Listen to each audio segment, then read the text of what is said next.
Le MAG, Alexandre Priam. Bienvenue sur Sud Radio, dans Sud Radio, le MAG, avec cette 20e journée du Top 14 qui a été exceptionnelle, d'intensité, mais aussi de suspense sur plein de terrains du multiplex. On vient de le vivre à l'instant sur Sud Radio et on va continuer de vous le faire vivre jusqu'à ce soir 23h et même demain soir 23h. C'est comme ça sur notre antenne. Le MAG qui accueille ce soir son nouveau consultant. Bienvenue et on est très honoré de te recevoir, Johan. Bonsoir sur Sud Radio. Johan Bonsoir. Bonsoir, bienvenue. Bonsoir. On salue aussi Marjorie Mayence. Bonsoir Marjorie. Bonsoir à tous. Et Philippe Spanghero. Salut Philippe. Salut, bonsoir à tous. Je suis un peu déçu, on n'a pas préparé un petit jingle vidéo en musique de l'humeur du soir de Quentin Cabanis pour accueillir Johan Huget. Je pense que quand laisse prendre ses marques et puis on verra après comment. Ouais. il a pas osé, Philippe. Philippe hier qui nous annonçait la victoire de Brive, de Lyon, de Pau et de Bayonne. Et bien Quentin Cabanis avait-il raison? On fait le point sur les résultats de cette 20e journée. Alors les résultats donc avec le succès avant le multiplex de Montpellier face à Clermont 34-6, victoire de l'UBB sur la pelouse de Brive 28-7. Le Castres Olympique s'est imposé face au Loup 27-22, point de bonus défensif donc pour les Lyonnais. Point de bonus défensif également pour la section paloise qui s'incline à domicile face au Stade Rochelais 36-32. Victoire de l'USAP face à l'Aviron Bayonnais 34-27 avant ce soir RCT Stade Français. RCT Stade Français ce soir avec Mathias Merlot et Julien Thomas qu'on retrouvera tout à l'heure. Petit tour de table à la suite donc de ces résultats et donc le succès de Bordeaux notamment à Brive, de Castres face à Lyon, de La Rochelle face à Pau et de Perpignan face à Bayonne dans ce multiplex. Quelle équipe a réalisé la meilleure performance? Qui sort du lot aujourd'hui, Philippe Spanghero, à ton avis? À la vue de ce que ça donne au classement, je dirais que c'est La Rochelle dans un match très accroché qui pouvait perdre gros et se retrouver à la 5e place. On sait que c'est toujours délicat quand on joue les deux tableaux, Coupe d'Europe et Championnat, de devoir repasser par des barrages. Et clairement, La Rochelle doit avoir pour ambition de rester dans les deux. Et quand on voit à quel point la section s'est accrochée, la bonne opération pour moi, c'est le Stade Rochelais. Le Stade Rochelais, donc pour Philippe Spanghero. Johan Huget. Moi, je dirais... J'hésite entre Castres et Bordeaux quand même parce que je dirais plus Castres. Castres qui recevait Lyon, qui était en pleine bourre, qui était sur une grosse performance la semaine dernière. Et je pense que ça va leur faire du bien. Et je suis content aussi pour le nouveau manager Jérémy Davinson qui est arrivé dans un climat assez compliqué. Et puis voilà, ils ont su redresser la tête. À la mi-temps, c'était pas gagné non plus. Et ils ont fait preuve de solidarité et de courage pour arriver à bout des Lyonnais qui étaient venus avec beaucoup d'intention à Castres. Ouais, et d'ailleurs Quentin, pendant une bonne partie du match, on se dit à l'antenne et hors antenne, toi et moi, on se dit attention les Lyonnais quand même, ça rigole pas dans cette première période notamment. À la mi-temps, il y avait 13-10 pour le Castres Olympique avec 3 points inscrits juste avant la mi-temps par Benjamin Urdapilleta. Les Castres qui avaient pris l'avance tôt dans le match avec un essai dès la 4e minute de Dumora, et puis ensuite il y avait Maracou parfaitement servi par Tuisova qui avait inscrit l'essai lyonnais, et on sentait qu'en termes de puissance les Lyonnais c'était assez impressionnant. Et puis finalement en seconde période les Castres qui sont revenus plus mobilisés avec une mêlée dominante notamment, et c'est ça en grande partie qui a fait la différence, avec aussi Chilachava qui a fait une bonne entrée en mêlée, qui a obtenu 2 pénalités notamment, ce qui a permis au Castres Olympique et l'excellent pied de Benjamin Urdapilleta de prendre les devants et donc de pouvoir s'imposer finalement sans trop se faire peur, puisque il y a eu quasiment 11 points d'avance à un moment dans cette rencontre avant le dernier essai lyonnais qui leur permet d'obtenir le point de bonus défensif. Mais voilà, ça a été tendu jusqu'à aller à 55e, et puis après les Castrés, grâce au pied notamment de Urdapilleta, ont pu souffler un petit peu et finir le match un peu plus tranquillement, j'ai envie de dire. Après je te coupe un peu, mais il y a eu quelques choix un peu pas très judicieux des Lyonnais qui en fin de première mi-temps prennent 3 fois la touche, ils la perdent, pénalité. Je pense qu'à l'extérieur il faut être un peu plus pragmatique et ça leur servira de marge de progression pour gagner des matchs à l'extérieur, où à chaque fois qu'on va dans les 22 mètres adverses, on doit forcément marquer les esprits et surtout revenir avec des points. Et là le choix des Lyonnais à ce moment-là à l'extérieur, il fallait prendre les 3 points et non pas tenter 2 ou 3 fois la touche. On peut la tenter une fois parce qu'on se sent supérieur, mais après c'est quand même c'est un manque d'expérience des Lyonnais. Ouais, peut-être un manque de leader aussi sur le terrain. On sait que Jean-Marc Doussin est blessé. On peut parfois estimer aussi qu'il manque sur la pelouse quand il n'est pas là et que Baptiste Couillou a été notamment sur le banc. Peut-être un petit déficit de leadership. Marjorie, quelle équipe a fait la meilleure opération pour toi pour l'instant dans cette 20e journée? Je dirais peut-être le MHR qui a largement dominé Clermont et qui voilà, la victoire qui va faire du bien en termes de confiance et surtout dans la course à la qualification, ça va être une victoire qui est très importante pour le reste de la compète. Ouais, le MHR qui s'est fait peur en début de match et puis d'ailleurs qui a déroulé. Tiens, on va justement écouter la réaction de Jean-Baptiste Elissalde qui était au micro de Rémi Ruggiero à l'issue de cette partie, le coach du MHR qui relève surtout déjà le comportement des siens qui a été selon lui à la hauteur. Il n'oublie pas le passé qui a servi aux Héroltais pour lui d'avoir cette rage-là pour s'imposer aujourd'hui face à Clermont. On n'était pas nul avant de gagner ce match, on n'est pas meilleur en gagnant celui-là. Le 7 janvier, quand Xavier a été limogé, on était dans cette situation. Et l'année et demie qui a suivi, avec les 2 trophées, ne sont pas anodines. Donc voilà, c'est un tout. Bien sûr qu'on se parle beaucoup, mais le plus important, c'est ce qu'ils ont au fond d'eux en tant qu'hommes. Et après, en tant que joueur de rugby, mais ça vient après. La philosophie de Jean-Baptiste Elissalde d'aujourd'hui, on l'a pas toujours connu philosophe comme ça. Peut-être pas à ce point-là, Johan. Je t'entends rigoler, je te vois rigoler. C'est que t'es un peu surpris peut-être du discours de Jean-Baptiste Elissalde. Non, c'est un peu du Jamba où il essaie de créer une révolte de ses joueurs. Quand on voit le début du match où il manque un peu de pragmatisme, ils tiennent le ballon mais ils n'arrivent pas à concrétiser. Ouais, un début de match un peu poussif et surtout on a vu une équipe clermontoise qui n'était pas du tout en confiance et surtout ça, c'est une équipe qui joue debout dans l'avancée et là au bout d'une passe ça va au sol, c'est lent. On a du mal à comprendre un peu leur jeu tout simplement parce qu'ils sont en termes de confiance, en déficit de confiance tout autant que les Montpelliérains. C'est pour ça qu'aujourd'hui il essaye de créer une révolte par rapport aux hommes et il essaie d'avoir un élément déclencheur dans son discours.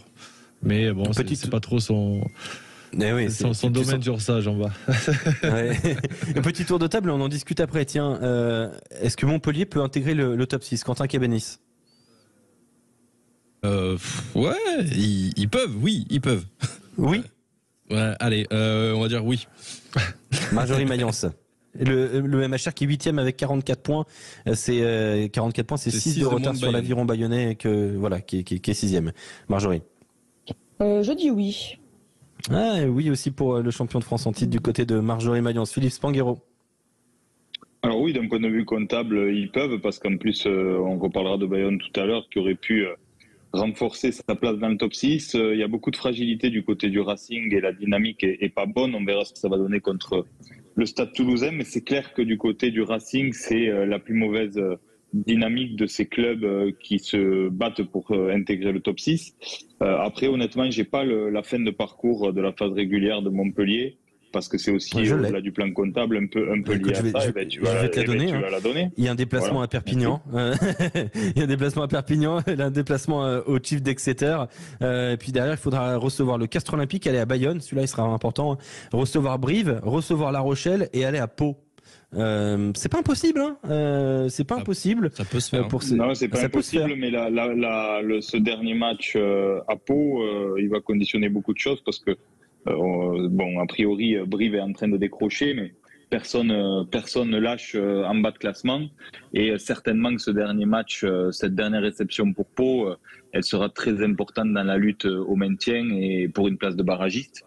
Donc, c'est pas un dernier match facile pour les Montpelliérains. Tiens, tu évoquais Brive, parlons-en, sans vouloir évidemment mettre les joueurs plus bas que terre, mais il y a une question forcément qui arrive aujourd'hui avec cette défaite 7-28 donc de Brive face à l'Union Bordeaux. Cette position au classement, elle est pas bonne, pas du tout pour les Corésiens qui sont derniers, 26 points. C'est 7 de retard effectivement sur la section paloise, 8 de retard sur Perpignan, premier non relégable. On rappelle qu'en top 14, il y a une descente sèche et puis un barrage. Pour l'instant, c'est Pau qui est barragiste. Brive a 7 points de retard sur cette position-là. Est-ce que Brive a déjà un pied en Pro D2, voire peut-être plus pour vous, Johan? Aujourd'hui, c'est un peu tôt pour dire ça. C'est sûr qu'ils ont quand même un pied en Pro D2. Il faut pas se le cacher. Maintenant, aujourd'hui, ils sortent sur blessure 2 joueurs majeurs. En l'occurrence Nicolas Sanchez et Guillaume Galetier, ouais. Tout à fait, très tôt dans la partie, et du coup ça fausse un peu le match. Ils n'ont pas assez de ressources ou de profondeur de banc à l'heure actuelle pour pouvoir prétendre à se sauver. Est-ce que aussi pour l'ambition du club et pour eux, il faudrait pas repartir un peu en Pro D2, refaire une formation, ressortir des jeunes? On voit le petit Garbonneau qui pointe son nez. Ferté. Il y a pas mal de jeunes qui sont en train d'émerger. Est-ce qu'on leur laisserait pas 2 ans, 1 an ou 2 en Pro D2 pour se former? Et voilà, je pense que ce serait nécessaire pour Brive peut-être de repartir en Pro D2 et se refaire la cerise. Aujourd'hui, c'est sûr qu'on les voit mal se maintenir par rapport à ce qu'ils proposent en termes de jeu. Le calendrier de Brive, c'est un déplacement à Clermont, puis au Scarlet, puisqu'ils sont qualifiés en phase finale de Challenge Cup. Et puis il faudra recevoir Paris et Pau d'affilée, puis aller à Montpellier, recevoir Castres et enfin aller à Toulouse. En toute fin de saison pour la dernière journée. Marjorie, est-ce que tu mets un copec, si ce n'est plus, tu peux même mettre 2 copecs sur un maintien de Brive ou pas trop? Tu t'y risques pas? J'ai pas envie de les enterrer, mais c'est vrai qu'aujourd'hui on voit mal comment ils pourraient remonter la pente. On sent une équipe quand même fébrile. On sent une équipe qui a du mal dans beaucoup de secteurs du jeu. Ils ont du mal à dominer les contacts. Ils ont du mal à gagner la ligne d'avantage. Là, on a parlé de leur jeu au pied sur le match, et on sent un peu d'impuissance dans les rangs brivistes. Alors certes, les blessures en début de match ne les ont pas aidés, mais la fin de saison va être difficile pour eux. Ouais. Est-ce que tu rejoins, Philippe? Ouais, je rejoins. Elle est particulière cette saison quand même du côté de Brive, parce que il y a ce début de saison complètement loupé. Ensuite, il y a l'éviction de Davidson, l'arrivée de Patrice Colazo avec cet électrochoc qui a priori fonctionne, et une victoire tout de suite à l'extérieur au Loup. Et puis ensuite, on enchaîne sur une victoire à domicile. Donc, on se dit que le CAB est relancé. Et puis, à nouveau, on retombe dans ses travers et cette très grande fébrilité, parce qu'on parle du jeu au pied, mais ce premier quart d'heure d'entame de deuxième période, il est assez révélateur quand même de l'impuissance de cette équipe à concrétiser ses temps forts. Bien sûr. Je crois qu'il y a 80% de possession. Et en termes sur le premier quart d'heure de la seconde période, ouais, tout à fait.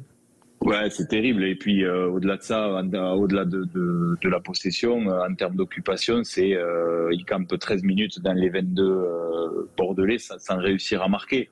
Et ça, c'est révélateur de l'impuissance de cette équipe collectivement. Et ça montre quand même, contrairement à tous les autres prétendants au maintien, une vraie fragilité que montrent pas les Catalans, que montre pas la section et que montre pas Castres, puisqu'on a dit aussi que Castres était prétendant au maintien et luttait pour ça. Donc on sent quand même là, d'un point de vue collectif, que ça décroche un peu au-dessus et que Brive reste un peu en queue de wagon. On se posait la question il y a quelques semaines de combien d'équipes jouent réellement le maintien dans ce championnat de top 14. On va se la reposer dans un instant sur Sud Radio, parce qu'on a peut-être un nouvel invité dans cette lutte pour le maintien. Mais c'était pas vraiment ce qu'on souhaitait à ces Auvergnats, mangeurs de Ligo. À tout de suite. Sud Radio aime le rugby. Le MAG, Alexandre Priam. Avec Yoann Huget, Marjorie Mayence, Philippe Spanghero, Quentin Cavanis, Zachary Pilon, toute l'équipe Sud Radio Rugby est là pour vous faire vivre cette 20e journée du Top 14. On vient de vivre le multiplex qui a été fort passionnant. On vous rappelle, tiens, les scores, les résultats. Ça avait commencé avec la victoire de Montpellier face à Clermont 34-6. Un succès bonifié pour les Héroltais. Le succès aussi de Perpignan face à Bayonne 34-27. De Castres face à Lyon 27-22. Point de bonus défensif pour les Rodaniens. La victoire de La Rochelle à Pau 36-32, très gros match au Hameau, et puis la victoire de Bordeaux-Bègles sur la pelouse de Brive 28-7. On est quand même tous d'accord pour dire que Brive a déjà peut-être probablement un pied en Pro D2. C'est ce qu'on a développé il y a quelques instants. On va aussi se poser la question: combien d'équipes jouent réellement le maintien après cette 20e journée du Top 14 ? Au classement, Quentin Cavanis, qu'en est-il? Alors on va prendre à partir de la 8e place, puisque Montpellier est 8e avec 44 points, un point d'avance sur le RCT qui a un match de moins. On va retrouver à la 10e place Clermont avec 40 points, 4 points d'avance sur le Castres Olympique 11e. L'USAP est 12e avec 34 points, donc 2 points de retard sur le Castres Olympique. Et puis ensuite 13e la section paloise, 1 point de retard sur le 12e. Et Brive 26 points, 14e, donc déjà par exemple 10 points d'écart entre le 11e Castres et le dernier Brive. Combien d'équipes jouent le maintien? Philippe Spanghero. Pour moi, ça se joue toujours entre la 11e et la 14e, même si, Yoann l'a dit tout à l'heure, Castres a fait un pas important quand même en sécurisant cette victoire à domicile. Donc pour toi, tu mets pas Clermont le maintien. Tu mets pas Clermont dedans, Philippe? Avec la prestation d'aujourd'hui et la perte de Fischer sur blessure? Ouais, alors Fischer est un élément important, mais je trouve que du côté de Clermont, quand même, à ce poste-là, il y a quand même encore un peu de profondeur de banc.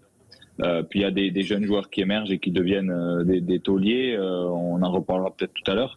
Mais par rapport au calendrier aussi, puisque la semaine dernière, on avait parlé du calendrier de fin de saison des équipes qui jouaient le maintien et on n'avait pas mis Clermont là-dedans. Je crois que. Mais pourquoi tu les mets pas maintenant? Et il y a Concorrier qui a pris un rouge qui va pas être là aussi pendant quelques semaines. Là, ils ont quand même 4 points d'avance sur Castres et ils ont 7 points d'avance sur le barragiste palois ce soir. Donc, ils me paraissent quand même. Attention, on ne dit pas qu'ils vont descendre, mais c'est dommage. Est-ce que eux, tu penses dans le groupe, ils regardent en bas ou ils regardent en haut? Les Clermontois, là. Ils regardent plus en bas qu'en haut à la vue du classement et à la vue de la dynamique dont on vient de parler. Mais pour moi, ils ne sont pas sous la menace du maintien aujourd'hui. Ils ont 7 points d'avance, encore une fois, sur le barragiste. Donc, aujourd'hui, au moment où on se parle, ils ne sont pas sous la menace du maintien. Par contre, est-ce qu'ils peuvent toujours regarder?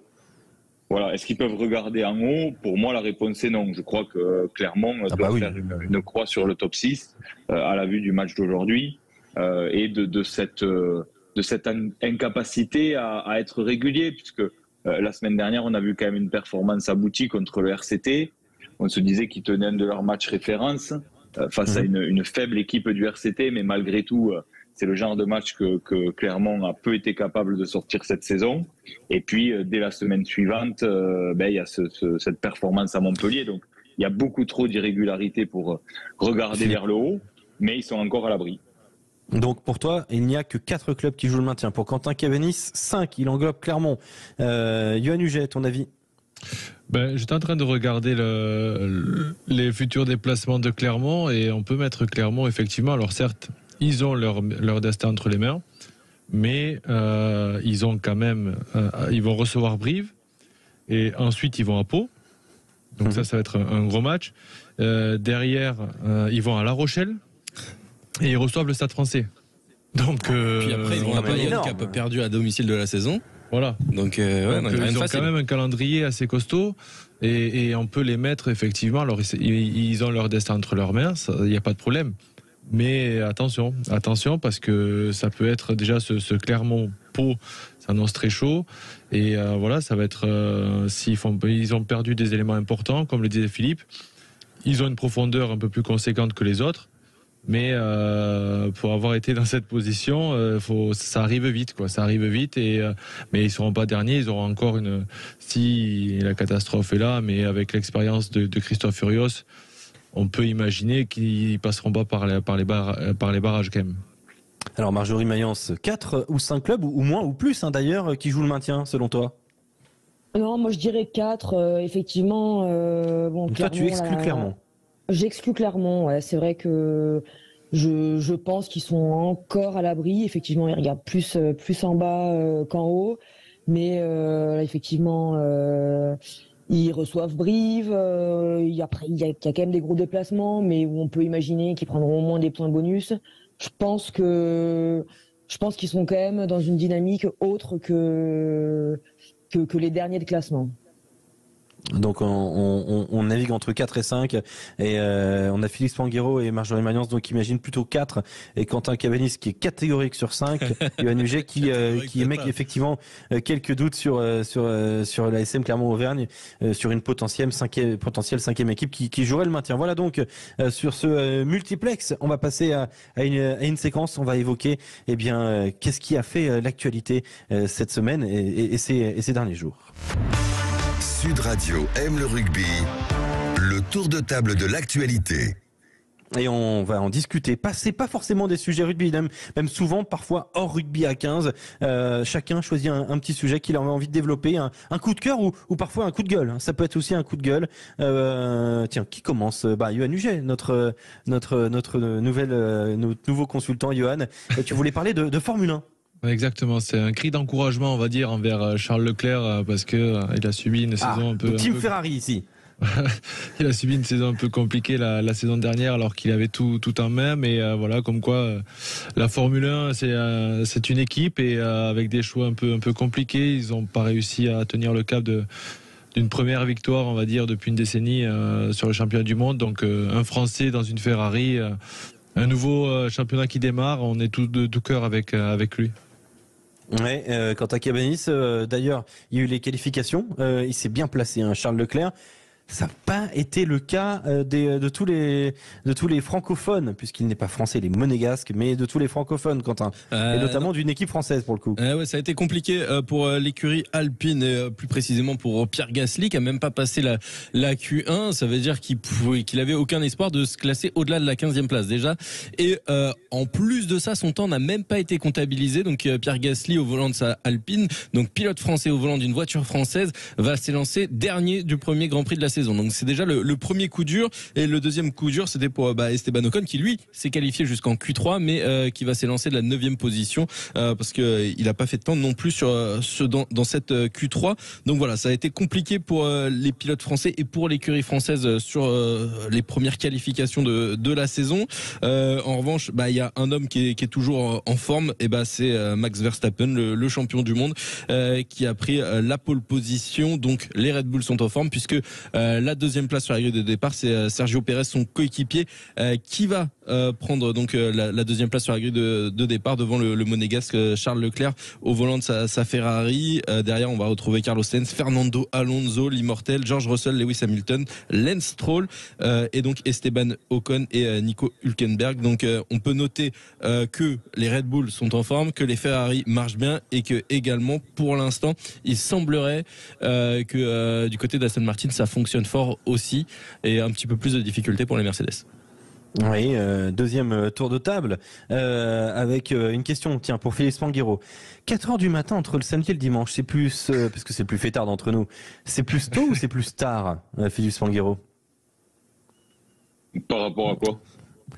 Est-ce que tu considères que c'est tôt ou tu considères que c'est tard, 4h du matin? Je me suis couché tard. Voilà, quelle est ta philosophie? Je considère que c'est très tôt, parce que je suis plus fêtard depuis longtemps, puisque les dernières fêtes que j'ai faites, c'était avec Yoann Huget, et depuis qu'il a quitté Toulouse, j'ai plus d'alibi. Oh. C'est après ton footing, c'est ça, Philippe. Ah oui, c'est ça, il va courir à 4h. Ouais. Moi, c'est marrant, les messages que je reçois de Philippe à 4h, il court pas. Hein. Ah bon, t'es sûr que c'est il se fait courir après. Non, je pose la question parce qu'à 4h du matin, il y aura quand même Cyril Gane qui sera sur un ring. Cyril Gane, c'est un combattant français de MMA qui va participer évidemment dans la Ligue UFC ce soir à un combat exceptionnel face aux meilleurs combattants de l'histoire des poids lourds. Et et Cyril Gane, eh bien, il joue clairement une partie de sa carrière ce soir. C'est du côté de Vegas. Alors de ce soir, moi je dis ce soir. Vous savez que Philippe il fait du MMA aussi. J'ai les vidéos aussi. Mais justement, c'est pour ça que j'y viens. C'est parce que Philippe, on a vu que tu pratiquais les arts martiaux et notamment les MMA et que tu te bats régulièrement. Alors, donne-nous les clés tactiques et techniques de ce combat pour Cyril Gane face à Josh Jones. Ah mais, alors, d'où ça sort ça? Alors, Johan, du coup, tu vas me faire regretter très vite cette arrivée que j'ai attendue toute la semaine. Parce que je sais qu'il a quelques vidéos compromettantes, mais bon, ça, il faut qu'on en parle parce que il faut absolument que ça reste entre nous. Je suis pas du tout un combattant. Moi, je suis un théoricien des arts martiaux. Ah oui, d'accord. C'est ce qui est tout. Voilà. Vous savez ce que c'est les katas quand on passe les katas en karaté. On n'est pas face à un adversaire. On est dans la beauté du geste. Et moi, je suis un esthète. Ce qui m'intéresse, c'est la beauté du geste. Les katas et les catastrophes. Ouais, et donc plus sérieusement, c'est vrai que Cyril Gane il joue quand même quelque chose d'exceptionnel à 4h du matin. L'intégralité des États-Unis attend ce combat face à la légende John Jones. Et si vous avez quelques craintes sur la compétitivité de ce sport ou sur le côté aussi noble du MMA, parce qu'on parle toujours de sport noble pour la boxe, le MMA aussi en est un. Ça promet un combat assez exceptionnel du côté de Las Vegas. Tiens, on va rester sur le continent. Juste pour rebondir, on a quand même la chance d'avoir un très grand champion parce que Cyril Gane, elle est là l'analyse de Philippe. Non, mais c'est vrai. J'ai vu des sorties médiatiques de sa part. Il a toujours le bon ton, il a toujours la bonne attitude. Ça fait partie de ces grands champions qui promeuvent les belles valeurs du sport. Et voilà, je trouve que c'est une belle personnalité qui émerge récemment, qu'on connaissait pas trop médiatiquement avant, parce que le MMA avait du mal à émerger ici. Mais je pense qu'on peut quand même se rendre compte de la chance qu'on a d'avoir un champion comme lui représenter nos couleurs. Voilà. Puis transition toute trouvée du coup. 110 kilos, c'est un sacré gamin quand même. Ouais, c'est un gros gamin. Tiens, la transition toute trouvée. Tu parlais des bonnes personnes, Philippe Spanghero. Évoquons Noël Le Graët. Évidemment avec du second degré. Noël Le Graët démis de ses fonctions à la Fédération française de rugby, mais immédiatement embauché par la FIFA. Philippe, on applaudit le coup ou on s'inquiète vraiment pour le sport à l'échelle mondiale désormais, puisque c'est à l'échelle mondiale qu'il va sévir? Non, on s'inquiète, je suis atterré. Alors, on ne sait pas vraiment, enfin moi je ne sais pas en tous les cas dire si en effet il y a juste eu une réofficialisation de son poste à la FIFA, parce que j'ai entendu dire et j'ai lu qu'il avait déjà ce poste honorifique depuis 2022, mais qu'il ne pouvait pas l'assumer opérationnellement en tant que président de la 3F. Mais peu importe, le débat n'est pas là. Le débat, c'est de dire que ce qui se passe est grave, parce que la démission forcée de la 3F, elle est due à des égarements importants en termes d'éthique, de morale et de comportement, et qu'il ait été déjà mandaté pour ce poste par la FIFA ou pas, la FIFA aurait dû de toute façon se désolidariser. Et je crois qu'aujourd'hui, c'est trop révélateur de ce qu'est le monde du sport dans les gouvernances. C'est un entre-soi qui est insupportable, et c'est un monde qui ne peut plus fonctionner, parce que je le répète souvent, mais les valeurs du sport, elles existent vraiment, et je crois que le sport a un rôle qui a jamais été aussi important à jouer dans la société. Pour les gamins d'aujourd'hui, il faut parler d'engagement, il faut parler de collectif, il faut parler de vivre ensemble, mais ça passe par la tête en termes d'exemplarité. Et c'est des messages qui sont extrêmement négatifs et qui amènent un vrai problème, parce que je fais le parallèle avec le rugby, c'est la cassure de la relation de confiance avec la base, avec les bénévoles, avec les éducateurs des petits clubs qui triment tous les week-ends pour réussir à faire une équipe, qui ont plus d'argent pour payer des bus. C'est vrai dans tous les sports. Et quand on voit ce qui se passe à la tête des gouvernances sportives, c'est une aberration. Et je crois qu'on a la chance d'avoir une ministre qui a vraiment envie de prendre le problème à bras-le-corps. Mais il faut que chacun ait conscience de l'enjeu et du sens des responsabilités qui doivent être les leurs. Voilà, quand on prend une responsabilité à ce niveau-là, il faut être capable de l'assumer, il faut être capable de représenter tous les licenciés, tous les bénévoles qui font la vie du sport amateur. Voilà. Merci beaucoup Philippe. Et le dernier tour de table pour Marjorie. Marjorie, tu voulais revenir sur le rugby à 7 et cette étape à Vancouver, une étape mixte qu'on applaudit parce que vivement que ce soit le cas pour toutes les étapes dès la saison prochaine. Et une étape qui sourit pour l'instant plus aux filles qu'aux garçons. Tout à fait, étape mixte et je suis un peu déçue là. Je voulais donner un coup de cœur pour une potentielle victoire des Françaises face à l'Australie en poule. Oui. Et elles sont en train de s'incliner. 5-21, c'est ça? De ce que je 21-5 là pour l'Australie, mais quand même une étape à suivre. Elles sont déjà qualifiées les Bleus, on est d'accord? Elles sont déjà qualifiées, tout à fait. Mais elles vont jouer les quarts de finale. Les garçons n'ont pas encore joué contre le Japon. Et quand même à souligner aussi la victoire de l'Uruguay face aux Fidjiens, champions olympiques. Donc il y a des surprises, même chez les petites équipes. Le rugby à 7 offre toujours un grand spectacle. Ouais, et France-Japon ce soir, une victoire obligatoire pour l'équipe de France de rugby à 7 du côté de Vancouver pour se qualifier pour les quarts de finale. On vous le fera vivre sur Sud Radio, 22h04. Donc pour cette rencontre entre la France et le Japon. Voilà pour le tour de table. Dans un instant, on va parler arbitrage parce que il y a des questions à se poser sur l'arbitrage du tournoi des 6 nations. Vous nous en posez beaucoup. On reçoit énormément de messages. Est-ce que l'équipe de France est volontairement défavorisée par l'arbitrage de tournoi destination? On va en parler avec le premier intéressé, avec Franck Massiello, patron de l'arbitrage auprès de la DTNA en France. On en parle dans un instant sur Sud Radio. Sud Radio aime le rugby. Le MAG, Alexandre Priam. Avec toute l'équipe Sud Radio Rugby, Marjorie Mayence, Quentin Kéménis, Philippe Spanghero, Yoann Huget pour vous faire vivre le rugby. Et on était à l'instant dans le tour de table de l'actualité. On n'oublie pas évidemment Juste Fontaine, le décès d'un des plus grands joueurs de football de l'histoire du football français. On en parlera demain sur Sud Radio dans l'actualité du week-end. On va basculer avec, maintenant on est à 1h30 on va dire du coup d'envoi de Toulon face au Stade Français Paris et on va évoquer justement l'arbitrage de l'équipe de France dans le tournoi des 6 nations. Bonsoir Franck Massiello. Bonsoir. Avec toute l'équipe Sud Radio Rugby, très heureux de vous recevoir, patron de l'arbitrage français, patron de la DTNA exactement. Et une question qu'on reçoit énormément. Alors, on va attaquer tout de suite sur cette idée-là. J'imagine que d'ailleurs vous devez être souvent sollicité sur cette question. Que se passe-t-il dans l'arbitrage de ce tournoi des 6 nations, notamment dans la zone du jeu au sol, et pourquoi tant de supporters français estiment que c'est un plan anti-français? Est-ce que quel est votre avis sur l'arbitrage dans le jeu au sol? Est-ce qu'on parle de nouvelles règles ou de nouvelles applications des règles? Alors déjà, je tiens à rassurer l'ensemble des supporters, il n'y a pas de plan anti-français, il y a juste une volonté de dynamiser ces phases de combat et les arbitres appliquent des directives. Il n'y a pas de nouvelles règles, ce sont uniquement des directives qui sont données et les arbitres du tournoi montrent le chemin qu'il faudrait certainement prendre.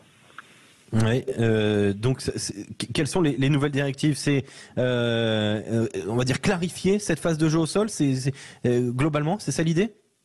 Oui, c'est ça, le législateur veut du spectacle, veut accélérer le combat, et c'est vrai que si on laisse trop le jeu au sol se réaliser, on en perd le sens du jeu, on ralentit toutes ces situations, et ça permet aux défenses de se réorganiser et donc de ne pas avoir de brèche pour continuer le jeu. Yoann Huget, hier, dans la matinale de Sud Radio, tu te posais la question de cette nouvelle application du jeu au sol, en tout cas de ce renforcement de l'application.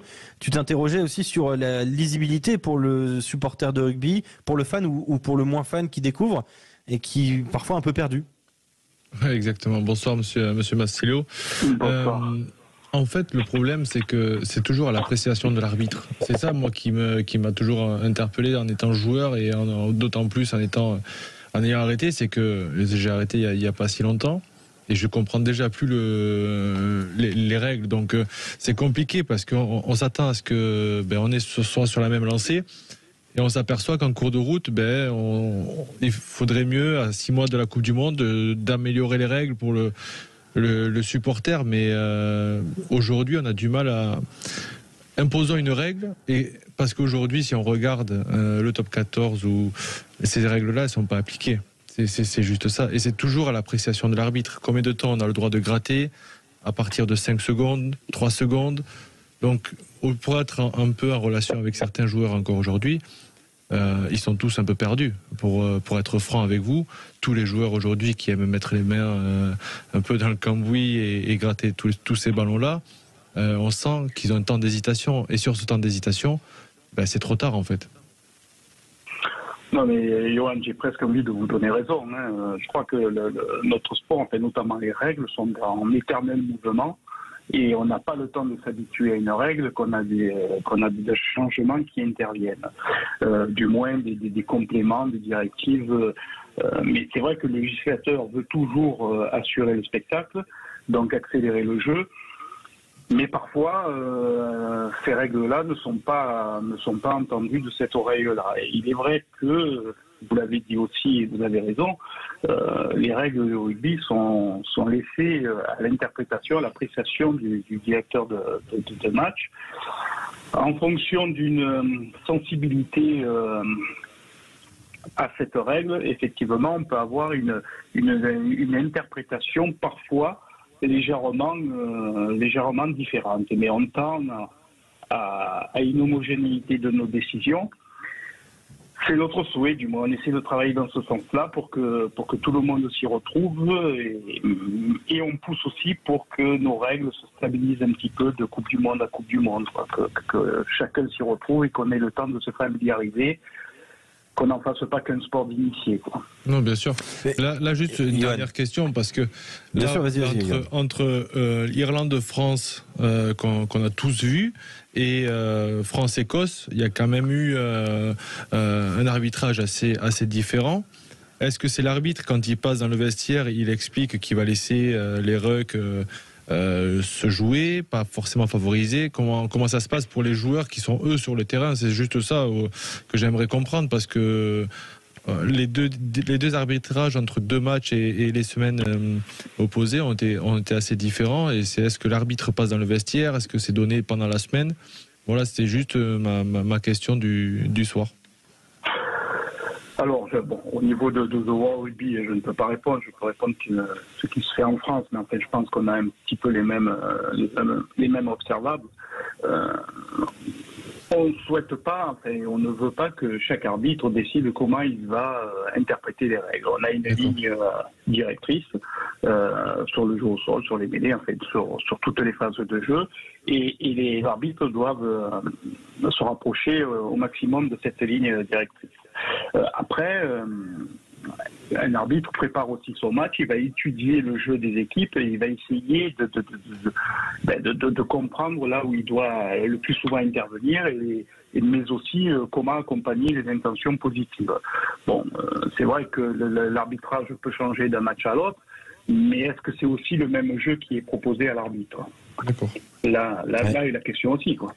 Bien sûr. Marjorie Mayence est avec nous. Elle aussi, la zone plaqueur-plaqué, elle connaît très bien, puisqu'elle a quand même fait des ravages dans cette zone-là. Marjorie, ancienne 3e ligne de l'équipe de France. Est-ce que peut-être le problème, c'est le déficit de communication? Parce que quand ce tournoi à destination a commencé et que cette application du jeu au sol sur les zones de grattage a été renforcée, personne n'avait prévenu personne. Et on a tous été un peu surpris. Est-ce que c'est pas un problème aussi pour le grand public d'être mis au courant un peu sur le fait accompli? J'ai l'impression d'ailleurs un peu comme les joueurs et les joueuses. Je sais pas, vous, en tant qu'ancienne capitaine de l'équipe de France, si vous avez eu parfois des discussions avec World Rugby sur certains points d'arbitrage. Non, sincèrement, je vais aller un peu à l'encontre de tout ce qui est dit en ce moment, mais je trouve l'arbitrage très cohérent. Alors oui, il est plus strict que ce qu'il a été à certains moments, mais je le trouve cohérent et je trouve que les fautes, ils sont les seuls petits points que je regrette. Non, je trouve que ça fait aussi partie du jeu. C'est quand il y a des arbitrages vidéo, on doit se rappeler quand même que la production des matchs est faite par les pays hôtes, donc forcément les ralentis vidéo sont plus ou moins donnés plus tôt, plus tard, pour un petit peu influencer l'arbitre, mais ça fait partie du jeu. Et concernant l'arbitrage à proprement parler, je trouve qu'il est cohérent et je trouve que c'est une des forces du rugby de réellement s'adapter un petit peu mais au jeu du moment, parce que toute règle est contournée par les équipes, par les joueurs pour pouvoir ralentir les ballons. Et je trouve que c'est bien qu'on puisse s'adapter et sincèrement, ça se joue pas à grand chose. Souvent, quand les plaqueurs sont pénalisés, oui, ils sont pénalisés. Ils essayent de sortir vite, certes, mais je trouve qu'on a aussi du mal à s'adapter à ça, notamment sur les soutiens défensifs qui viennent essayer de gratter alors que le plaqueur n'est pas encore sorti. On l'a vu même en top 14, sur le match, c'était Bayonne Stade Français, où il y a eu beaucoup de commentaires sur l'arbitrage, mais effectivement, le soutien défensif peut venir gratter parce que le plaqueur n'est pas encore sorti. Donc moi, je trouve l'arbitrage très cohérent, certes intransigeant, mais je trouve que ça permet aussi de clarifier ces zones. Donc pour le grand public, c'est un petit peu flou parfois, mais on sait qu'on aime bien aussi râler sur l'arbitre quand les décisions ne nous conviennent pas. La dernière question pour Philippe Spanghero auprès de Franck Massiello. Philippe, c'était une question pour Franck Massiello, rapidement. Non, pas une question, mais un commentaire. C'est vrai que je suis à la fois d'accord avec Marjorie, à la fois d'accord avec Johan. Aujourd'hui, la vraie question, c'est sur la façon d'arbitrer ces zones de ruck et cette phase de contest. Parce que, en effet, on ne sait pas trop bien combien de temps les joueurs doivent jouer ce contest en restant sur les appuis pour qu'il y ait pénalité. Et c'est vrai qu'il y a eu des écarts quand même dans les décisions entre Irlande-France et France-Écosse. Et aujourd'hui, ça pose une vraie question sur la stratégie de jeu, du plan de jeu de l'équipe de France. Mais ça, c'est autre chose. Mais je trouve en effet cet arbitrage cohérent. Il y a quand même une vraie différence à faire entre l'arbitrage français interne et puis la dimension internationale, où parfois on a du mal, quand on arrive, nous Français, à jouer les compétitions internationales, avec l'arbitrage notamment anglo-saxon. Et juste un dernier mot, Franck Massiello, rapidement. On a vu l'équipe de France être surprise de l'application de ces nouvelles règles. Est-ce que World Rugby communique peut-être moins aussi avec les staffs, parce qu'il y a des arbitres dans les staffs désormais, pour éviter qu'il y ait tout de suite des parades à ces nouvelles applications ? Alors, je sais que World Rugby a organisé un meeting avec les différents managers des nations pour les informer de comment ce tournoi serait arbitré. Et après, effectivement, en France, nous avons Jérôme Berthez qui travaille avec l'équipe de France. Son travail ne porte pas que comment savoir contourner nos règles, mais aussi comment initier un joueur à cette règle quand il en a besoin pour justement pour devenir encore meilleur. Parce que quand on maîtrise la règle, effectivement, on peut mettre un doute à l'arbitre, et quand le doute s'installe dans la tête d'un arbitre, c'est le joueur qui a gagné, l'action continue, et l'arbitre n'a pas sifflé. Et c'est ce qui faisait la force de Matko. Il arrivait à mettre le doute dans la tête de l'arbitre, pardonnez-moi, et paf, trop tard, le jeu se déroulait et l'arbitre ne pouvait pas intervenir. C'est aussi le rôle de ces arbitres qui intègrent les clubs et les équipes nationales. Merci beaucoup Franck Massiello d'avoir été avec nous sur Sud Radio. Vous êtes toujours le bienvenu, patron de l'arbitrage français, et bravo pour le travail auprès du rugby français. On se retrouve dans un instant sur Sud Radio. On va parler justement de l'équipe de France en profondeur. Sud Radio aime le rugby. Le MAG, Alexandre Priam. Avec toute l'équipe Sud Radio Rugby, avec Marjorie Mayence, Johan Huget, Quentin Cavanis, Zachary Pilon, Philippe Spanghero. On va parler de l'équipe de France dans un instant pour évoquer cette petite pause dans le tournoi Destination après 3 journées jouées et 2 victoires des Bleus pour une défaite du côté de l'Irlande. Mais on n'oublie pas aussi qu'on a du top 14 ce soir. Toulon, Stade Français Paris. Mathias Merlot qui s'est installé du côté de Mayol. Bonsoir Mathias. Bonsoir Alex, bonsoir la bande, ravi de vous retrouver à Mayol. Ça y est, j'ai retrouvé ma maison et mon repère, et ça, c'est pour le meilleur Alex. Il y a un gros match qui nous attend d'ici une petite heure sur Sud Radio, un alléchant Toulon Stade Français. Quoi de mieux pour finir ce samedi? Et ce sera avec Julien Thomas. Les repères, faut les retrouver. Repères vers le top 6 pour le RCT qui est en grande difficulté. Les supporters ont presque déjà fait une croix sur le top 6. On est sur le pessimisme varois pour le moment. Clairement, et ça depuis plusieurs semaines, même si la victoire à Montpellier avait fait du bien, mais le revers et surtout la performance à Clermont, on fait tomber un peu le Toulon de Franck Azema et Pierre Mignoni dans la sinistrose. Il y a eu des discussions cette semaine sévères entre Franck Azema, Pierre Mignoni et les joueurs, donc on verra s'il y a une réaction sur le terrain. Et puis il y a le Stade Français, l'équipe qui avait battu Toulon à Jean-Bouin il y a quelques mois, un Stade Français qui arrive au complet, revanchard, une très belle équipe, Alex. Il y a tout pour se régaler d'ici une petite heure dans le Var. À tout à l'heure, Mathias, pour Toulon face au Stade Français Paris. On va parler de l'équipe de France. On a des représentants, 115 sélections en studio. Eh oui, 115 sélections, 62 pour ou 63. Hein. Il y a eu un doute avec Yoann Huget lui-même, un petit doute sur 62, 63 pour Marjorie Magnance. Wikipédia dit 62.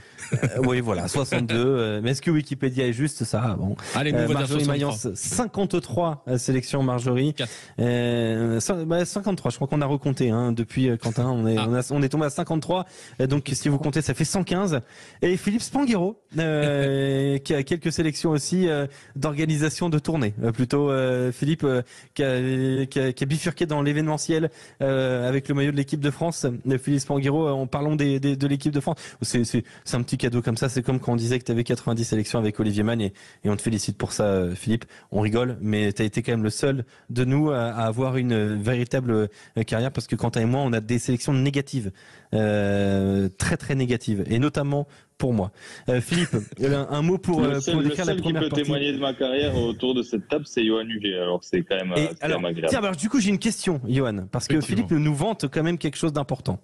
Depuis maintenant, ça fait combien? 3 années. Une qualité de air plaquage. Voilà, il nous dit qu'il a été quand même un excellent plaqueur et qu'il était un 3e ligne centre qui avait une qualité technique au-dessus de la moyenne, au-dessus des 3/4 centres. Est-ce que c'est vrai, Yoann? Effectivement, je peux pas dire le contraire. Moi, il a pas joué 3e ligne centre parce que il était 3e ligne, parce que c'était quelqu'un qui plaquait aux chevilles, ardent défenseur, il y a rien qui passait, on appelait le sécateur.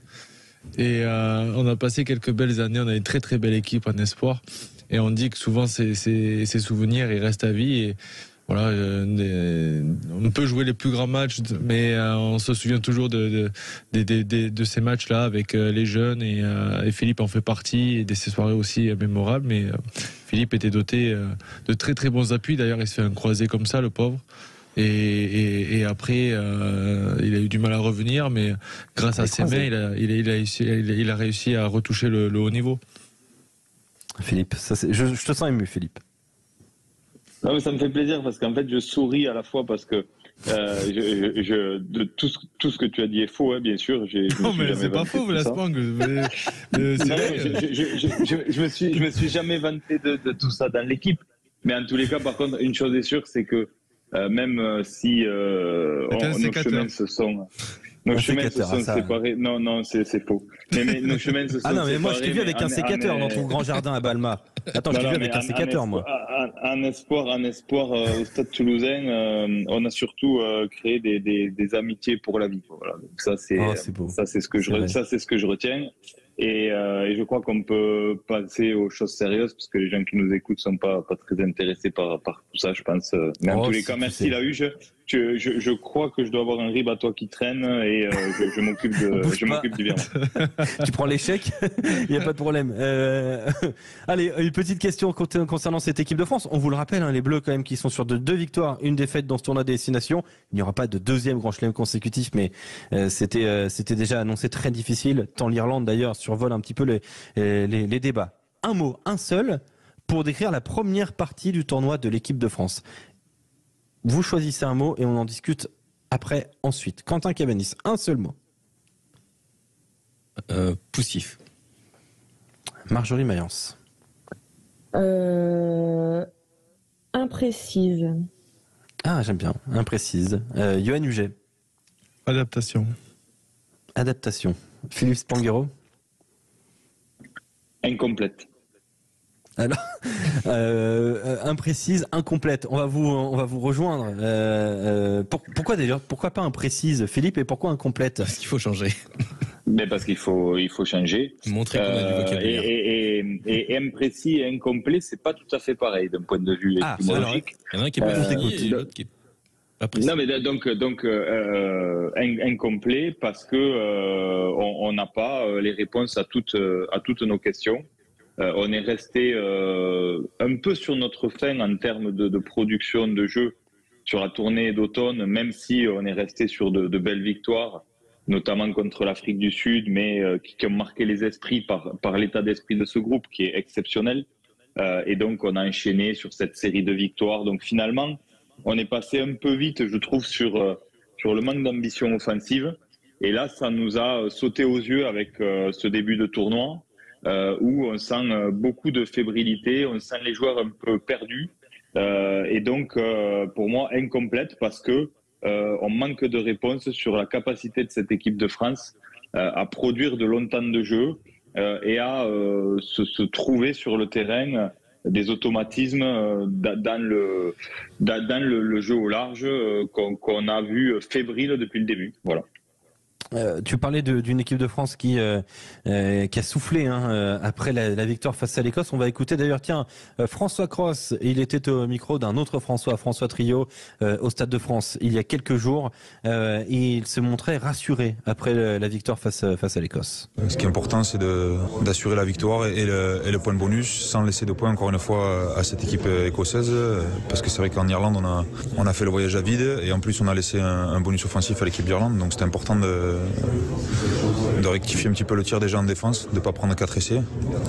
On n'est pas passé loin, mais on a réussi à tenir le cap. Il ne faut pas oublier que cette équipe d'Écosse, c'est une équipe qui est en grande forme, qui a fait un début de tournoi assez incroyable et ce n'était pas une petite perf de les battre ce soir. François Cross, ce micro de François Trio.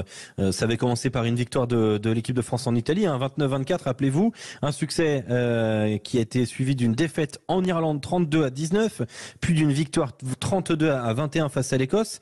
Quand tu choisis ce mot imprécise, cette équipe de France, Marjorie, sur quel point, où est-ce que tu vois des soucis de précision dans le jeu de l'équipe de France ? Je dirais déjà dans le jeu au sol, on a vu que l'équipe de France avait eu du mal à s'adapter, on manque de précision sur ces phases-là, alors qu'on a quand même adaptation de Yoann Huget, justement. Ouais, voilà, tout à fait. Mais alors qu'on a des très bons gratteurs, mais oui, toujours un petit, souvent en tout cas, un petit geste qui est pas précis, qui peut coûter cher. On a vu aussi quelques imprécisions en touche sur des zones de marque qu'on a loupées, et même parfois sur des timings, sur des courses de soutien qui sont pas forcément très judicieuses. Donc voilà, un petit peu tout ça qui parfois peut faire qui peut donner une copie pas très nette comparée au potentiel et aux joueurs qu'a cette équipe de France. Yoann, quand tu dis adaptation, c'est défaut d'adaptation ou qualité d'adaptation de l'équipe de France ? Ah là, t'es venu un peu trop me chercher là, quand même. Non, non, mais quand tu dis adaptation, c'est parce que tu trouves qu'on en manque ou qu'on en a assez côté bleu ? Non, je trouve qu'ils sont depuis le début du tournoi dans l'adaptation de cette nouvelle règle où on n'est plus sûr de nos forces qui étaient les nôtres avec des gros gratteurs.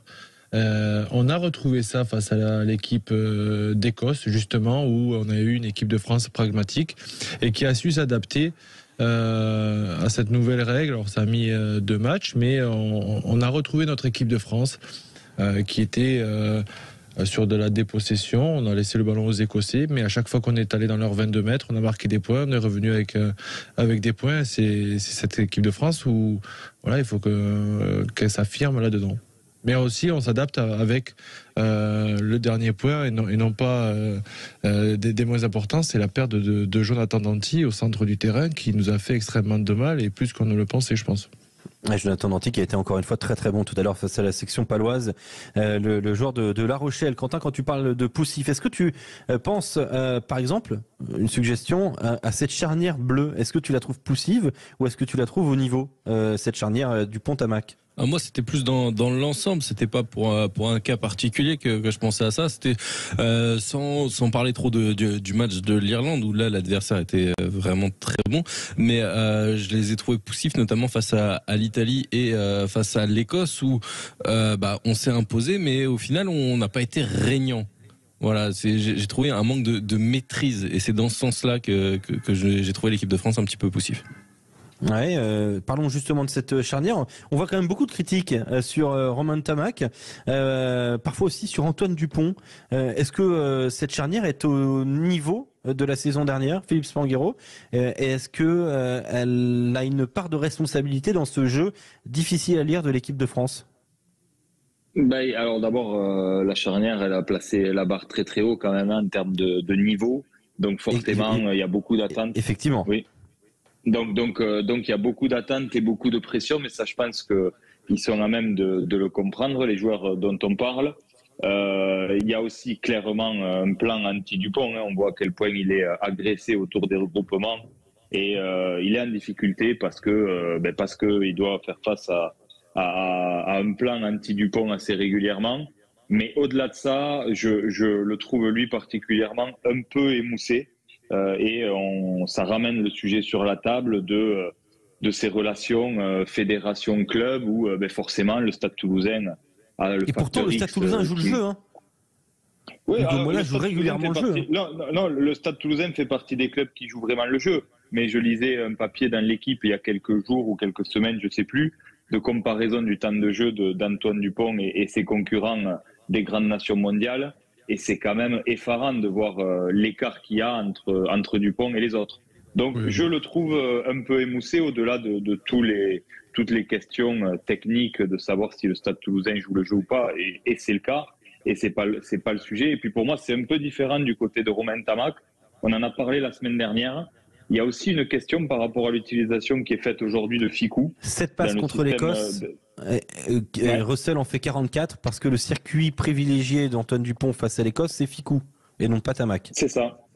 Et en fait, pour moi, ça amène une vraie question sur la position de Romain Ntamack dans cette équipe.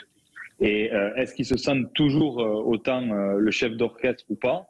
Puisque cette utilisation de Ficou, pour moi, elle brouille un peu les cartes en termes d'utilisation et du rôle qu'a joué Romain Ntamack dans cette équipe.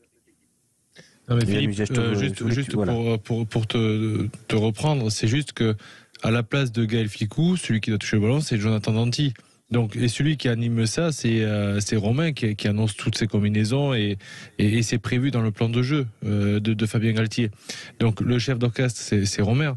Mais on a une équipe de France qui ne favorise pas la possession non plus. On a été dominé quand même dans la possession par les Écossais.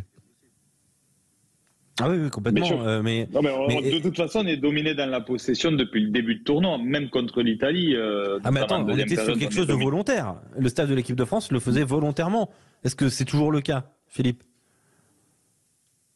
Pour moi, c'est toujours le cas, même s'il y a un point d'interrogation, parce que comme le disait Johan tout à l'heure, aujourd'hui, ce jeu de dépossession, on le maîtrisait, parce qu'on était tellement fort derrière sur les zones de ruck et sur les contests, qu'on récupérait des ballons.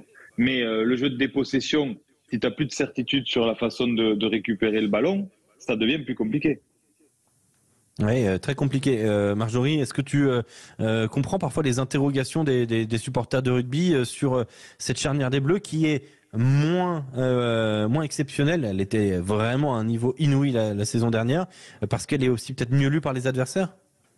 Oui, effectivement, je pense c'est normal, elle est surveillée, mais on a quand même la chance d'avoir des joueurs qui se partagent vraiment le boulot. On a d'autres équipes où il y a des demi-mêlées qui portent peu. Là aujourd'hui, effectivement, Romain Ntamack fait beaucoup moins de passes, mais c'est parce qu'aussi Antoine Dupont prend beaucoup de choses à son compte. Il porte beaucoup autour des rucks, il prend beaucoup de jeux au pied à son compte, et effectivement, on se sert beaucoup de Gaël Ficou et de Jonathan Danty quand il reviendra pour aller vite attaquer la ligne d'avantage sur les premières mains, pour ensuite pouvoir utiliser la largeur sur différents temps de jeu. Mais je pense aussi que les gars en ce moment sont pas à leur pic de forme. On a un championnat qui est très dense. On a une Coupe du Monde dans 6 mois. Voilà, il y a une Coupe du Monde dans 6 mois. Le pic de forme, il doit être à la Coupe du Monde. Il doit pas être sur le 6 Nations. Donc on a quand même vu de très belles choses. Certes, on a vu quand même qu'on était très dominé par l'Irlande. Mais oui, j'espère qu'ils seront prêts dans quelques temps et qu'ils auront réglé un peu ces histoires de est-ce qu'on essaye vraiment de donner le ballon et de le récupérer assez rapidement, ou est-ce qu'on essaye d'avoir une possession un peu plus importante?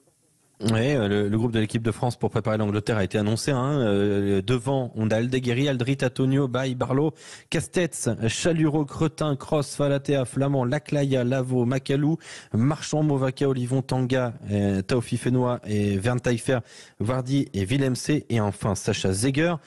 Du côté des trois quarts, Barassi, Berdeux, Bureau, Couillou, Danti, Delbouis, Dumortier, Dupont, Ficou, Astoy, Gélibert, Jaminet, Lebel, Lucu, Moefana, Tamac, Penaud, Ramos et Rébier. On rappelle la composition des Bleus face à l'Écosse. C'était Baye, Marchand, Awas, Flamand, Villemc, Gelon, Aldrit et Olivon, Dupont, Tamac en charnière, Dumortier et Penaud aux ailes, au centre Moefana Ficou, à l'arrière Ramos. Il y a deux changements qui sont contraints, celui de Mohamed Awas qui est copé d'un carton rouge et celui de Anthony Gelon blessé au genou. Au-delà, donc 2 changements minimum. Est-ce qu'on reste à 2 changements ou est-ce qu'on imagine plus de changements et combien, Yohann Huget?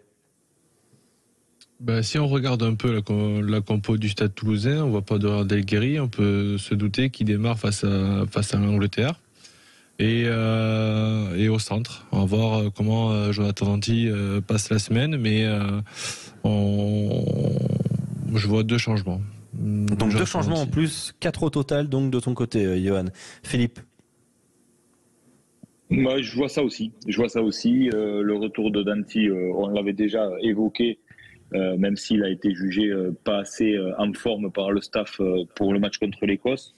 Là, avec le temps de jeu qu'il a retrouvé à La Rochelle et son niveau de forme et de performance, je pense qu'il retrouvera le milieu du terrain avec Gaël Ficou. Et puis je vois aussi Aldeguerri démarrer à la mêlée au poste de pilier et pour moi pas d'autre changement et puis a priori Kroos démarrer en 3e ligne. Ça fait que 3 changements du coup. Donc du coup ça ferait que 3 changements effectivement. J'allais corriger Quentin, t'as tout à fait raison, bravo. Oui, alors ça tu sais dans toutes circonstances.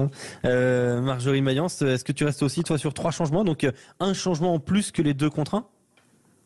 Et oui, donc les 3 changements, effectivement, je pense que Danty, selon la semaine qui passe, peut réintégrer et peut-être Movaca aussi. Ouais, Peato Movaca, tu le verrais à la place de Julien Marchand. Non, je mettrais peut-être pas en titulaire, mais en tout cas rentrer sur le banc. Ah, sur le banc à la place donc de Gaëtan Barlow qui était le remplaçant de Julien Marchand la semaine dernière. Et Lucu qui arrive sur le banc aussi. Et oui, effectivement, et Lucu qu'on devrait. en tout cas, il était bien tout à l'heure face à lui. Lui jouera. Contrairement. Peut-être que lui jouera effectivement. Peut-être qu'on pourra espérer voir Antoine Dupont souffler un peu, puisque on avait quand même été surpris par les sorties de Fabien Galtier la semaine dernière, disant que les remplaçants n'étaient pas au niveau pour permettre de faire tourner. Alors que Lucu lui est rentré sur les derniers matchs. Après, je trouve pas qu'Antoine joue beaucoup cette année. Alors même si c'est effarant depuis ça fait 10 ans qu'on dit que le rugby européen et notamment le championnat français on joue beaucoup. On peut pas changer ça. On le sait. Mais je trouve que le club et la fédération jouent le jeu. Et cette année, Antoine Dupont, pour moi, il a été suspendu 3 semaines, il me semble. J'ai pas l'impression qu'il est en survitesse ou il est surménagé. Il est pas du tout ménagé dans les matchs. Certes, il est fatigué. La rencontre face à l'Irlande, le retour des joueurs, c'est qu'ils avaient jamais vécu un match avec autant d'intensité, notamment même nous devant notre télévision.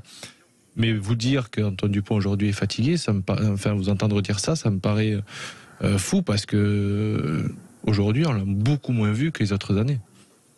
Ouais, peut-être pas encore, en tout cas peut-être pas fatigué, mais peut-être pas à 100% de ses moyens, peut-être tout simplement plus surveillé, des avants moins rayonnants aussi, forcément ça déteint sur lui. En face de l'équipe de France, y aura-t-il Marcus Smith? On se pose la question parce que il a été éjecté du groupe ces derniers jours, ce groupe de travail qui reste auprès de la fédération pour se préparer à affronter la France. Il a été libéré pour jouer en championnat. Alors les premières informations, c'était que il serait complètement écarté. C'est une information qui a été ensuite édulcoré, Zachary Pilon. Du côté de l'Angleterre, ça a été un débat vif encore et toujours un petit peu d'incertitude concernant le cas Marcus Smith. C'est ça exactement. Alors l'effet, c'est que oui, Steve Borthwick a nommé un groupe de 26 joueurs pour préparer la rencontre face à la France. En 10, il a retenu 2 joueurs, Farrell le capitaine et George Ford qui fait son retour. On rappelle que George Ford s'est blessé au tendon d'Achille en finale de la Premiership l'an dernier avec les Tigers, donc sous Steve Borthwick, l'actuel sélectionneur de l'Angleterre, et n'a joué que 3 bouts de match avec Sale cette saison. Il a repris début février. Smith, lui, comme tu l'as dit, a été laissé au repos avec les Harlequins pour jouer contre Exeter ce week-end. Une rencontre qui s'est déroulée cet après-midi, que les Harlequins ont remporté 40-5. Alors, le truc, c'est que Smith, depuis le mois de novembre, il s'est blessé face à l'Afrique du Sud. Il a joué que 2 matchs avec son club en Champions Cup. On se rappelle de sa performance à l'Arena contre le Racing qui a été fantastique. Et la semaine d'après, il a joué contre les Chelsea Sharks. Alors comme tu l'as dit, c'était très confus dans la presse, notamment en France. Smith ne serait pas retenu contre l'équipe de France. Eh ben non, fin aux rumeurs. Smith n'est pas exclu pour le moment du squad pour affronter la France. Les raisons du choix de Borthwick de le laisser en dehors de ce groupe de préparation s'expliquent. Donc les 2 matchs qu'il a joués, c'est très peu. Et Borthwick a dit en conférence de presse qu'il voulait le voir jouer en 10, être le patron de son équipe et dominer la rencontre pour prendre du rythme et revenir avec l'équipe d'Angleterre dimanche. Une situation qui ressemble d'ailleurs un peu à celle de Jalibert, qui a été laissé à disposition de l'UBB ce week-end et qui est allé s'imposer à Brive cet après-midi. En ce qui concerne George Ford, Borthwick n'a pas pu travailler avec lui depuis presque 1 an, depuis que Ford a quitté les Tigers de Leicester. Il y a un nombre de joueurs qui peuvent nous apporter et je veux qu'on ait la profondeur à tous les postes. C'est ce qu'a dit Borthwick au sujet de son équipe. Un autre atout de George Ford, c'est qu'il a déjà été aligné en demi d'ouverture aux côtés de Owen Farrell au poste de premier centre lors de la Coupe du Monde 2019. Donc une finale à leur actif et Borthwick veut ajouter une autre corde à son arc. Alors, les réactions de la presse en Angleterre, elles ont été plutôt dans le sens de Steve Borthwick. Certes, c'est un coup dur pour celui dont le potentiel n'avait aucun plafond, selon son ancien sélectionneur Eddie Jones. Mais voilà, c'est pas un duel Farrell-Smith qui est vu par la presse anglaise, mais plutôt, à en croire Charlie Morgan du Télégraphe, un duel entre Smith et Ford. Le truc, c'est que Farrell, il est un peu indéboulonnable pour 3 raisons. C'est un leader, il a été confirmé capitaine par Borthwick. Il a la capacité de jouer en tant que premier centre qu'a moins George Ford et que n'a pas du tout Marcus Smith, et c'est le meilleur défenseur des 3. Ce qui plaît dans la faveur de George Ford dans le duel face à Marcus Smith, c'est que Ford, malgré son manque de temps de jeu, il a une expérience qui est clé au niveau international et il est plus à même de suppléer Farrell dans un axe 9, 10, 12, donc Van Poortvliet et Lawrence aux côtés du demi d'ouverture, qui est assez inexpérimenté, alors que Smith, lui, n'a pas cette expérience au niveau international et a besoin de jouer.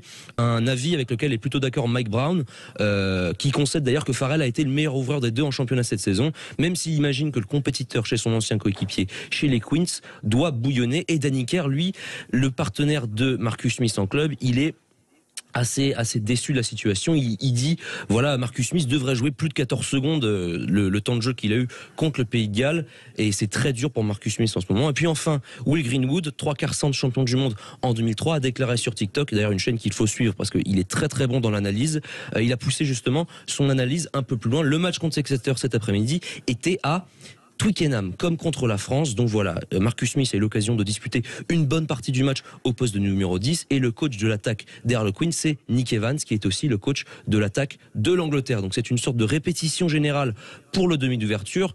Il n'y a pas vraiment de meilleur endroit, c'est l'analyse que Will Greenwood fait en tout cas, il n'y a pas vraiment de meilleur endroit ni de meilleur contexte pour se montrer à une semaine d'une rencontre face aux Bleus que Smith ambitionne de disputer. Tour de table sans explication, juste votre avis, Smith ou Farrell en 10 face à l'équipe de France? Yann Huget. Farrell pour toute l'expérience qu'il peut amener à cette équipe, et aujourd'hui Marcus Smith, ça fait 2 ans qu'il, même s'il fait des performances, elles sont toujours en dents de scie, et je trouve qu'il a du mal à mener son équipe de la première à la 80e minute. Donc c'est Farrell en toute logique pour respecter un plan de jeu. C'est Monsieur Farrell. Quant à Cabanis, Farrell ou Marcus Smith? Farrell. Marjorie Mayence? Oui, Farrell, même si il est quand même, on voit l'Angleterre un petit peu en difficulté, et que je pense que Marcus Smith pourrait vraiment apporter à cette équipe d'Angleterre. Et enfin Philippe Spanghero rapidement. Farrell aussi, s'il n'y a pas Farrell, il faut se poser la question de qui peut prendre le leadership dans cette équipe anglaise, et on sent qu'à ce niveau-là, ils ont du mal quand même depuis l'arrêt de cette dernière génération de 2019 à faire émerger de vrais relais en termes de leadership. Le match, ce sera le week-end prochain et ce sera évidemment sur Sud Radio avec Daniel Herrero et François Trio du côté de Twickenham. Merci à tous d'avoir été avec nous. On va continuer de parler rugby. Merci Johan, merci Marjorie.